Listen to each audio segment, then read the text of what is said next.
Hola, buenas noches.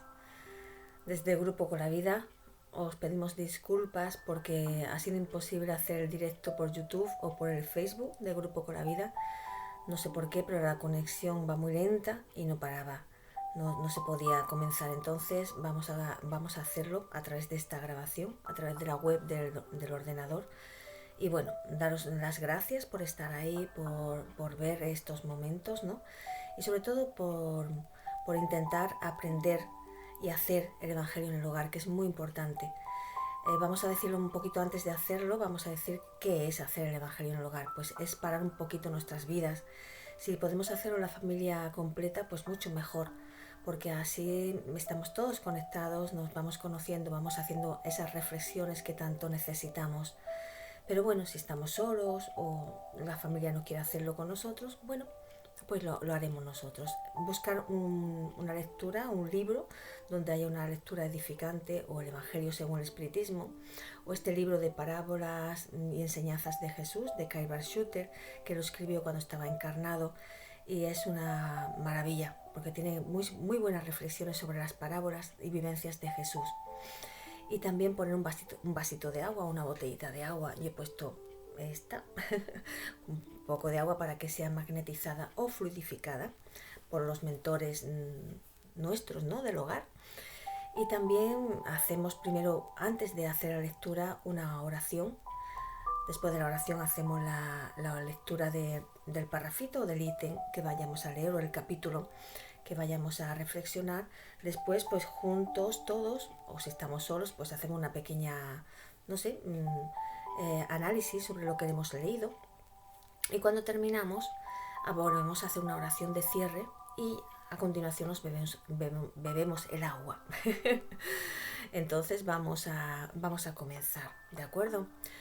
Bueno, deciros que más o menos dura el Evangelio en el hogar, si lo hace toda la familia, 20 minutos, una media hora, no más. No hay que ampliarlo mucho, ¿no? Si estamos solos, pues duran como 10 o 15 minutos. Y también deciros que elijamos un día a la semana, a la misma hora, ese día y a la misma hora. Tener esa disciplina, esa perseverancia y ¿cómo es? ¿Cómo lo puedo decir? ¿Cómo lo puedo expresar? Ese respeto al plano espiritual, porque ellos, los mentores, nuestros guías, están ahí, los espíritus familiares van a estar ahí con nosotros en ese momento, porque son momentos muy buenos de alimento espiritual. Entonces tengamos ese respeto hacia ellos y tengamos ese compromiso con nosotros mismos y poder estar ahí el día y la hora elegida. Que tenemos una racha mala o nos pasa algo, una enfermedad o cualquier cosita que se nos presente, pues podemos hacerlo todos los días, ¿no? Elegir el momento, que esté en la casa más tranquila, más calmada, y hacer esa lectura edificante, ¿ok? Entonces ahora vamos a través del Grupo Con la Vida, el primer martes de cada mes a las 10 de la noche, hora española, haremos este Evangelio en el hogar. Dios quiera que el próximo pueda ser en directo, haremos más pruebas, las hicimos antes, pero internet, que no podemos hacer otra cosa, y tenemos que aceptarlo. Hoy no nos ha permitido ni por el Facebook ni por YouTube del Grupo Con la Vida. Pero gracias a Dios que siempre tenemos otros medios, ¿no? Venga, pues vamos a empezar a hacer nuestro Evangelio en el hogar, ¿de acuerdo? Vamos a relajarnos todos, vamos a cerrar nuestros ojitos, agradecerle al Padre que nos permita estar aquí ahora, conectados, aunque sea después en diferido, pero estamos agradecidos, Padre, por todo cuanto nos das, que es mucho.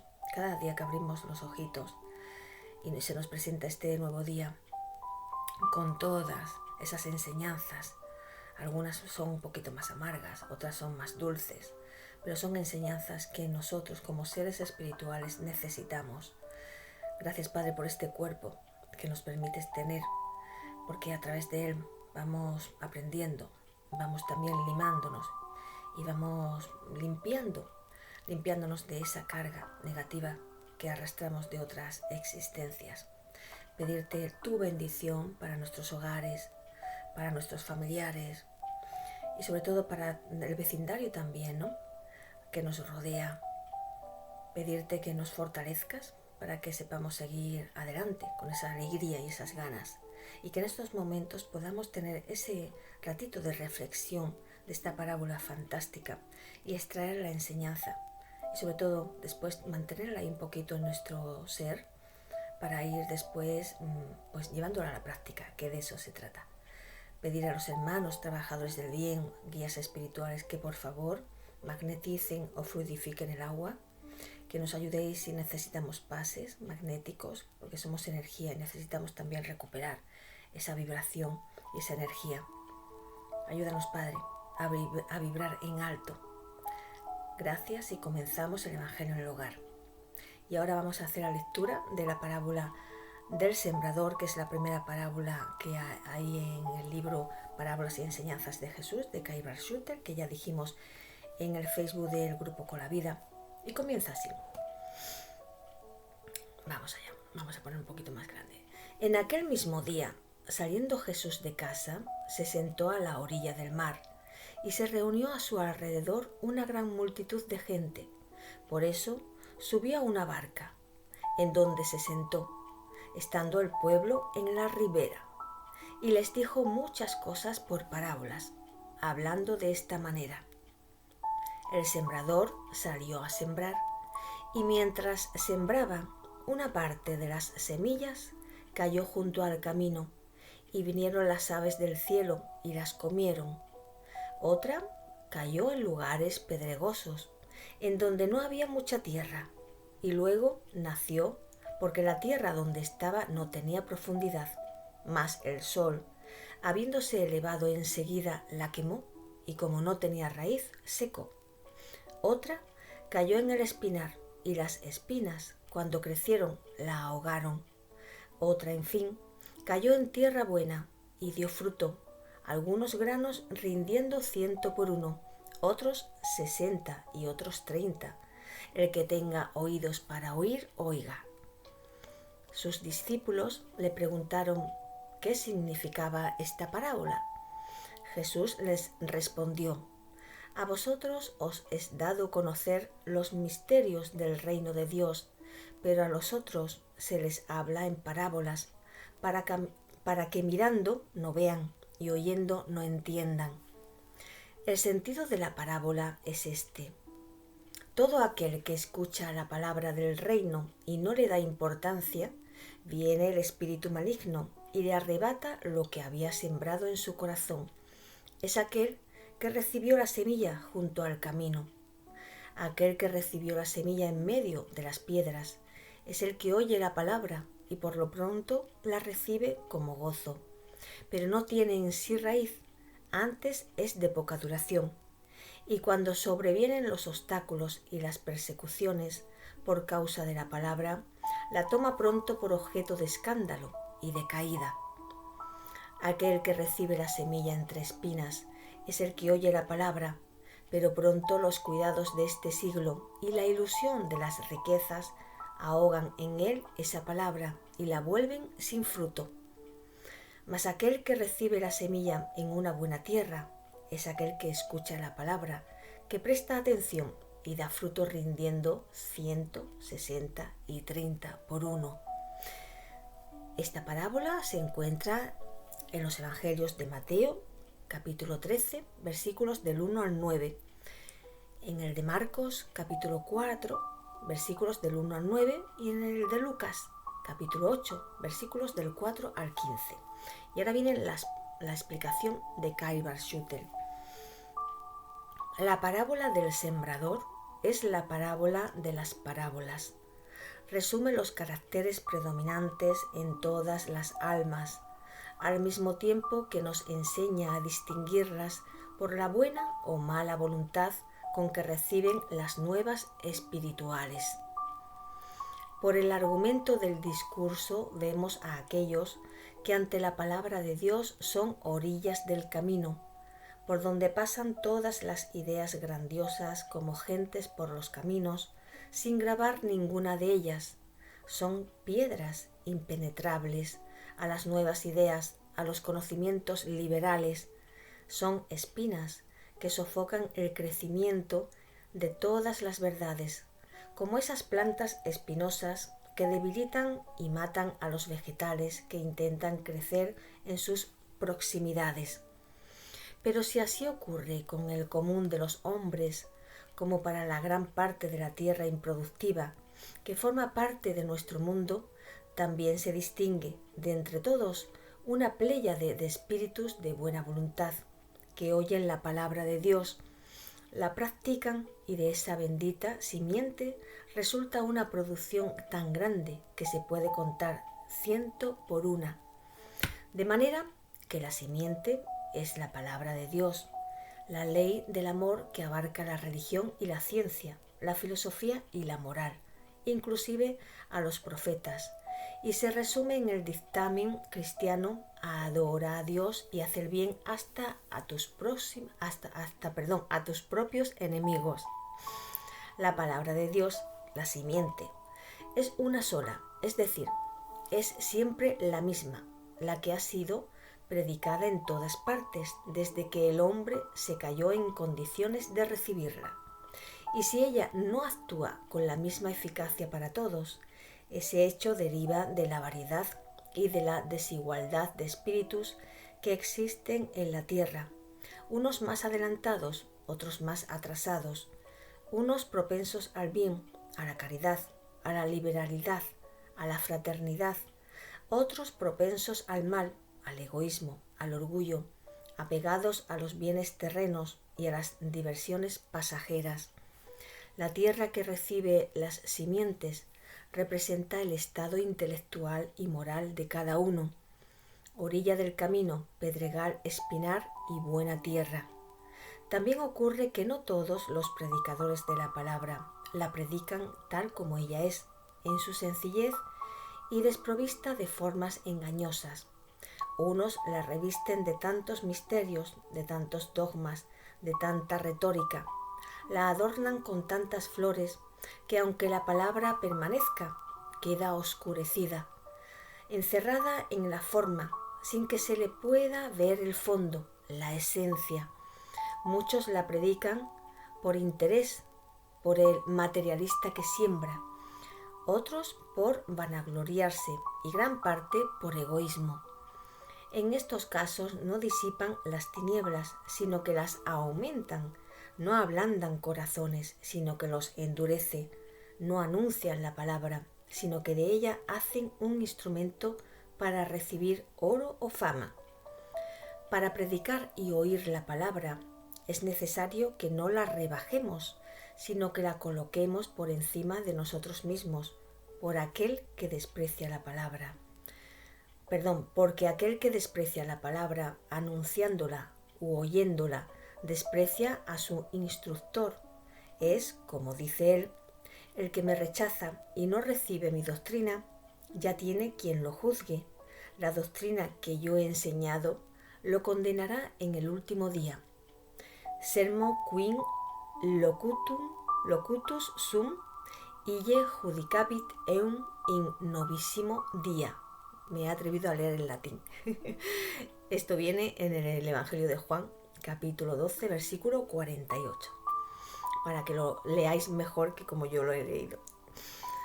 Qué bellísimo cuadro se presenta ante nuestra vista cuando estamos animados por el sentimiento del bien y de nuestra propia instrucción espiritual. Leemos con atención la parábola del sembrador. Ante nosotros se expande un vasto campo, donde aparece la extraordinaria figura del excelso sembrador, el mayor ejemplificador del amor de todas las edades. Y aquel monumental sermón resuena en nuestros oídos, convidándonos a la práctica de las virtudes activas para el gozo de las bienaventuranzas eternas. El espiritismo, filosofía, ciencia y religión, exento de todo y cualquier sectarismo, es la doctrina que mejor nos pone a la par de todos esos dictámenes, porque, al lado de las saludables enseñanzas, hace realzar la sobrevivencia humana, base inamovible de la creencia real que perfecciona, corrige y alegra. Que sus adeptos, compenetrados de los deberes que asumieron semejantes al sembrador, lleven a todos los hogares y planten en todos los corazones la simiente de la luz que salva, levantando bien alto esa luz del Evangelio, escondida bajo el celemín de los dogmas y de las falsas enseñanzas que tanto han perjudicado a la humanidad. Hasta aquí esta parábola, explicada por Kyle Barshooter. Poco más decir porque está muy bien explicada. Entonces somos sembradores. Cada día que nos levantamos estamos sembrando. Estamos intentando mejorarnos, sobre todo mejorar esa enseñanza, ¿no? esa práctica. Tenemos que darnos cuenta de que realmente están impresas en nosotros esas leyes morales. Están ahí. Debemos de llevar a cabo ese aprendizaje, ese caminar por esta existencia de la mejor manera posible y sobre todo pensando que somos seres espirituales inmortales, que este cuerpo es pasajero, que este cuerpo tiene una fecha de caducidad, vamos a dejarlo aquí, pero nosotros como seres espirituales vamos a continuar. Entonces cuando dejamos este cuerpecito viene ahí como esa conclusión. Y a veces esa conclusión de lo que hemos hecho durante esta existencia pues no nos gusta, porque hemos cometido demasiadas cositas pues más negativas. Que esa simiente que dejó nuestro Maestro Jesús en su momento, que parece que pasó mucho, pero no, es muy actual. Ahora mismo, en lo que nos rodea, nos damos cuenta que a veces no actuamos adecuadamente. Todo es muy fácil, es hacer el bien, es hacer lo que a nosotros nos gustaría que nos hicieran, hacerlo a los demás. Y es así de fácil y de difícil, porque tenemos que dejar a un lado nuestro orgullo, nuestro egoísmo. Entonces que esa simiente, que esa semillita que escuchamos a veces en una conferencia, en un audio, en un evangelio en el hogar, en una lecturita que hagamos, que realmente eche raíces en nosotros, que nos dejemos de palabrerías, de esas letanías en rezos que ya pasamos por ahí, que son muchas palabras, pero que realmente no son razonadas, no son nuestras, no salen de nuestro sentimiento. Cuando oramos al Padre, cuando realmente elevamos aunque solamente digamos, ¡ay, qué mal lo estoy pasando!, eso ya está llegando y con eso ya estamos clamando y viene la ayuda, aunque no nos demos cuenta, ¿no? Porque queremos que se nos quite el problema ya, en este momento, y no, porque entonces no aprenderíamos, no llevaríamos a cabo esa enseñanza, que a veces, pues la mayoría de las veces es a través del sufrimiento. Pero bueno, quedémonos con eso, ¿no? Que esa semillita, realmente, esa semillita, esa enseñanza que nos dejó el Maestro Jesús realmente eche raíces en nosotros, en nuestro interior, como seres espirituales que somos, y que cada día la pongamos en práctica, que de eso se trata. Tenemos que mejorarnos, superarnos a nosotros mismos, no a los demás, no competir con los demás, sino competir con nosotros, cada día. A ver, ayer conseguí ser más tolerante, hoy pues mañana voy a intentar ser más responsable, tener mayor disciplina, llevar a cabo esos compromisos conmigo mismo, cuidar este cuerpo y todas esas cositas. Bueno, esto es hacer el Evangelio en el hogar. Espero que lo llevéis a cabo, que echéis mano del Evangelio según el Espiritismo, ese libro fantástico, que cuando nos pasa algo lo abrimos al azar, sea digitalmente o en físico, y siempre sale la enseñanza, siempre nos viene ese consejito. Estemos abiertos a esa inspiración del plano espiritual. Perdonad de nuevo porque no se haya podido llevar a cabo el directo, que me hubiera gustado leer vuestros comentarios, pero bueno, ahora donde lo pongamos, tanto en Facebook como en YouTube, podéis dejarlos, y si tenéis alguna duda pues intentaremos resolverla. Muchas gracias, un abrazo muy grande, cuidaros muchísimo y Dios nos bendiga a todos. Gracias.